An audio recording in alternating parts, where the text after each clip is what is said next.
اللهم إنك عفو تحب العفو فاعف عنا. اللهم إنك عفو كريم تحب العفو فاعف عنا. حالیہ دور میں سعودی عرب کے اندر تبلیغی جماعت پر پابندی لگی ہے. میں سعودی عرب کے ماحول کو بہت اچھی طرح جانتا ہوں. میں عربوں میں رہا ہوں، جاتا رہتا ہوں. آنے جانے کا ماحول میرا بہت اچھا ہے. میں ان کے مزاج کو جانتا ہوں. مجھے لگتا ہے ان تک معلومات غلط پہنچی ہیں، ان تک باتیں ان کے بارے میں صحیح نہیں بتائی گئیں، جھوٹ بولے گئے ہیں، غلط کاری کی گئی ہے. میری معلومات میں بر صغیر ہمارا ملک پاکستان، ہندوستان کے کچھ شرپسند عناصر نے مختلف بندوں کے نام پہ انہیں ہزاروں خطوط لکھے ہیں، ہزاروں خطوط. ایک بندہ لکھ رہا ہے 100 آدمیوں کے مختلف ناموں سے، اور وہ سعودی ایمبیسی بھیج رہا ہے کہ یہ لوگ ٹھیک نہیں ہیں، آپ کے ہاں یہ غلط کام کر رہے ہیں. اب ایک علاقے سے لاکھوں اور ہزاروں خطوط کسی ایمبیسی میں آ جائیں تو اگلا پریشان تو ہو جائے گا کیا معاملہ ہے. وہ دیکھتے رہے. وہاں کوئی اس طرح کا نظام نہیں ہے، اور وہاں کوئی سیاسی علماء بھی نہیں ہے جو حکومتی لیول میں آنکھوں میں آنکھیں ڈال کے انہیں مسئلہ بتائیں اور انہیں صحیح طریقے پر باور کرے. وہاں یہ معاملہ بھی نہیں ہے. وہاں مدرسوں کا سسٹم بھی نہیں ہے، خانقاہ کا سسٹم بھی نہیں ہے، بادشاہی نظام ہے. تو انہیں بیک جنبش قلم پابندی یاد کر دی. اچھا جی، پابندی لگ گئی.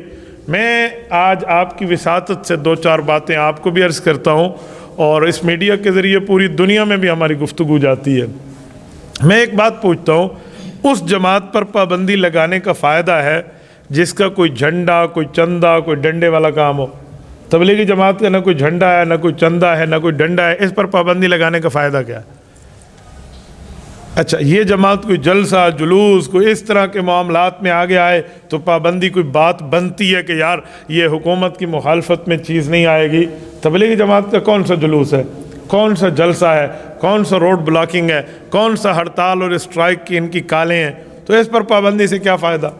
نمبر 3، آپ کو اس بارے میں غلط بتایا گیا کہ یہ لوگ کہتے ہیں چلہ لگائیں فرض ہے، 4 ماہ لگائے فرض ہے، 6 روزہ لگائیں جو نہ لگائے گناہ گار ہے. ایسی کوئی بات نہیں ہے. کوئی جماعت کی دعوت و تبلیغ میں یہ اصول نہیں ہے. وہ کہتے ہیں بھائی جس نے ٹائم دے دیا اس کا بھی بھلا اور جس نے نہ دیا اس کا بھی بھلا. تو وہ تو دین سکھاتے پھر رہے ہیں. اچھا، کوئی ان کی فنڈنگ نہیں ہے، کوئی ان کے معاملات ایسے نہیں ہیں. تو اس بارے میں غلط معلومات پہنچا کر یہ باتیں بتائی گئیں جی ایسے ہیں ایسے ہیں. میں کہتا ہوں جس افسر نے پابندی کا آرڈر ایشو کیا ہے نا، اگر وہ 3 دن اس جماعت میں بیٹھ جاتا تو وہ سمجھتا کہ ہم سے زیادہ توحید بیان کرنے والے اور ہم سے زیادہ اللہ اللہ سمجھانے والے ہیں. بھائی، دعوت و تبلیغ کی ذمہ داری اصل تو علماء کی ہے کہ عالم دین کے پاس علم بھی ہے، پیغمبر کا وارث بھی ہے، اس کو ہر صورتحال میں دین اسلام کا تحفظ کرنا چاہیے اور دین اسلام اپنی ترتیب پہ سمجھائے. وہ مدرسے میں ہے، مدرسے میں بیٹھ کے سمجھائے، خانقاہ میں ہے، خانقاہ میں سمجھائے، مسجد کا امام ہے، ممبر کا خطیب ہے، وہ یہاں سمجھائے، یا اللہ نے اسے سیاسی طاقت دی ہے وہ اسمبلی ہال تک پہنچا ہے تو دین اسلام کی بات وہ وہاں بتائے. یہ عالم کی ذمہ داری ہے. لیکن یہ کام علماء کی زیر نگرانی ہے. اور عوام میں کلمے کی بات، آخری 10 صورتیں یاد کر لیں، بھائی نیکی کی بات کر لیں، نماز کی پابندی کر لیں، حقوق دینے والے، اس طرح کی باتیں ہیں. کوئی حکومت سعودیہ کو اس پہ پابندی لگانے سے فائدہ نہیں ہوگا بلکہ الٹا نقصان ہوگا.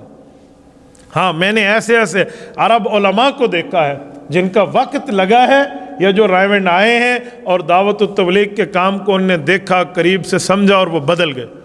میری کئی تشکیلیں اپنی 4 ماہ کے دور میں عرب علماء کے ساتھ ہوئی ہیں.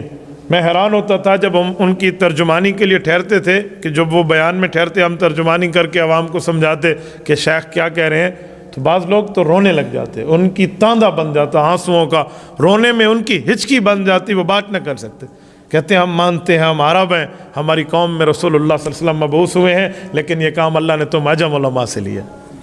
میں ایسے ایسے افراد کو جانتا ہوں. ایک شخص نے تو مجھے حضرت ابو ہریرہ رضی اللہ تعالیٰ عنہ کے نسل سے ہونے کا تعارف کرایا، اور دعوت و تبلیغ کی وجہ سے اس نے کہا جی اللہ پاک نے مجھے سعادت دی ہے، اور پتہ نہیں کوئی 75-80 سال کی اس کی لگ بھگ اس طرح عمر تھی، ایجڈ آدمی ہے. تو وہ کہہ رہے ہیں کہ میں نے اس وجہ سے اور فلاں فلاں. آپ بتائیں سیدنا ابو ہریرہ رضی اللہ عنہ کو کم درجے کے صحابی ہیں؟ شاید حدیث پاک کی کتاب کا شاید کوئی ایک صفحہ ایسا ہو جس پہ عن ابی ہریرہ عن رسول اللہ نہ ہو، ورنہ ہر صفحے پر عن ابی ہریرہ عن رسول اللہ صلی اللہ علیہ وسلم قال، حضرت ابو ہریرہ فرماتے ہیں میرے پاک پیغمبر نے یوں فرمایا، حضرت ابو ہریرہ فرماتے ہیں ہمارے نبی پاک نے یوں ارشاد فرمایا۔ ہر صفحے پہ حضرت ابو ہریرہ نظر آتا ہے رضی اللہ عنہ۔ حضرت ابو ہریرہ رضی اللہ عنہ کی قبر مبارک جنت البقیع میں ہے، مدینہ طیبہ میں۔ میں جب بھی جاتا ہوں باقی صحابہ کرام امہات المؤمنین کے لیے علیحدہ اصال، لیکن حضرت ابو ہریرہ کے لیے خاص اصال ثواب کے بندے کو تحفے کو لے کر جانا چاہیے۔ ہمارے محسن ہیں، ان نے ہم تک ہمارے پاک پیغمبر کی باتوں کو پہنچایا ہے، تو ان کی اولادیں بھی یہاں ہیں۔ آپ اس سے اندازہ لگائیں جو وقت جس نے لگایا ہے، جس نے آ کر دیکھا ہے۔ حضرت جی مولانا یوسف کاندلوی رحمہ اللہ ارشاد فرماتے تھے، ان کی ملفوظات میں ہے کہ بھائی یہ دیکھ کر چلنے کا راستہ نہیں ہے، یہ چل کر دیکھنے کا راستہ ہے۔ تو چل کر دیکھنے میں مسئلہ نہیں ہے۔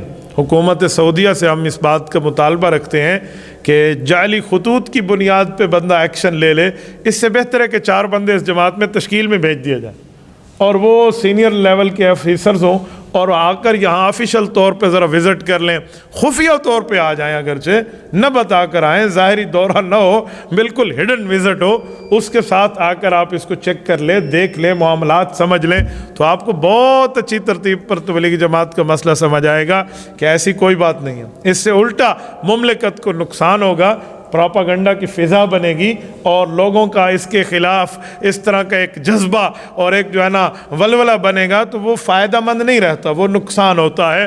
اس لیے بہتر ہے کہ جو 2 لفظ لکھے گئے پابندی کے، وہ پابندی اس وقت تک آپ برقرار رکھیں، آپ 4 دن آ کر لگا کے دیکھ لیں کہ معاملات ہے کیا۔ وہاں کے مولوی بیچارے جو وہاں کے خطبہ ہیں، ان حضرات کو پابند کیا جا رہا ہے کہ یہ خطبہ ہم لکھ کے دے رہے ہیں، اب پڑھیں۔ اب ظاہری بات ہے سرکاری مولوی ہوگا، وہ تنخواہ سرکار سے لے گا تو وہی پڑھے گا نا۔ اس لیے تو کہتا ہوں پاکستانیوں، تم اپنے سیاسی علماء کی قدر کرو، انہی کی وجہ سے آج منبر آزاد ہے، انہی کی وجہ سے آزاد ہے۔ خدا کی قسم یہ نہ ہوتے آج ہم بھی سرکاری خطبہ جو لکھا ہوا آپ کے سامنے پڑھ رہے ہوتے، آج یہیں ٹھیک ہے تو یہیں ٹھیک ہے، جی سب چلو خطبہ پڑھو، یہ اوٹ پٹانگ سنائے جا رہے ہوتے۔ یہ اللہ رب العزت نے ہمیں علماء کی طاقت عطا فرمائی ہے، صرف مدرسوں کی نہیں ہے، اسمبلی میں بیٹھ کے علماء نے اس دین کی حفاظت کی ہے۔ آپ کو پتہ ہے قادیانی 1909 میں مرا ہے، مرزا قادیانی 1901 میں اس نے دعوی نبوت جھوٹا کیا تھا۔ پہلے وہ مہدی ہونے کا، عیسیٰ ہونے کا، یہ دعوی نبوت 1901 میں کیا، 1909 میں مرا ہے۔ پورے 8-9 سال اس نے دعوی نبوت رکھا، اور پاکستان میں کافر اقلیت کب قرار آیا؟ حالانکہ پاکستان تو 1947 میں بن گیا تھا، حق تھا اسی دن کافر اقلیت قرار دے دیا جاتا کہ حضور کا دشمن ہے، لیکن 1974 میں کافر اقلیت قرار آیا۔ کب؟ جب 1970 کے یہاں کے الیکشن میں ڈی اے خان کی غیور عوام نے قائد ملت اسلامیہ مولانا مفتی محمود رحمہ اللہ کو منتخب کر کے اسمبلی بھیجا تھا۔ یہ اس وقت آیا۔ یہ جو لوگ کہتے ہیں کہ مولوی کا کیا کام ہے، مولوی کیا کر رہا ہے، تو بھائی علماء وہاں پہنچے، انہوں نے قادیانیت کا منہ بند کیا۔ اگر یہ لوگ نہ جاتے وہاں پر جا کر حکمرانوں کو یہ بات نہ سمجھاتے، نہ بتاتے، تو آج قادیانی ہمارے سامنے دندناتے یہاں اپنے مذہب کی تبلیغ کر رہے ہوتے۔ آج قادیانیت کا تاندہ اور ٹکا ٹکر اگر بند تھی تو ان علماء کی وجہ سے ہوئے، اور جن جن حضرات نے ان کا تعاون کیا وہ سارے شاید آج ان میں اکثر قبروں میں موجود ہوں، لیکن ان کو اس کا ثواب انشاءاللہ تا قیامت جاری رہے گا۔ تو سعودیہ نے جو پابندی دعوت تبلیغ پہ لگائی، اس کی وجہ بنیاد یہی ہے کہ وہاں علماء کے پاس سیاسی قوت نہیں ہے۔ تو میں نے چند باتیں جو آپ کو کی ہیں اس وساطت سے کہ ہماری یہ بات مملکت سعودیہ تک جائے، آپ پابندی لگانا ہے تو بعد میں، لیکن ایک چلے کی تشکیل آپ کے لوگ بھی ذرا کرا لیں، آ کر دیکھ لیں، اگر آپ کو قرآن اور حدیث کے خلاف، شریعت اور دین اور اسلام اور مذہب اور ایمان کے خلاف بات نظر آئے تو آپ پہلے پابندی لگا لینا، اس سے کون سا مسئلہ ہے؟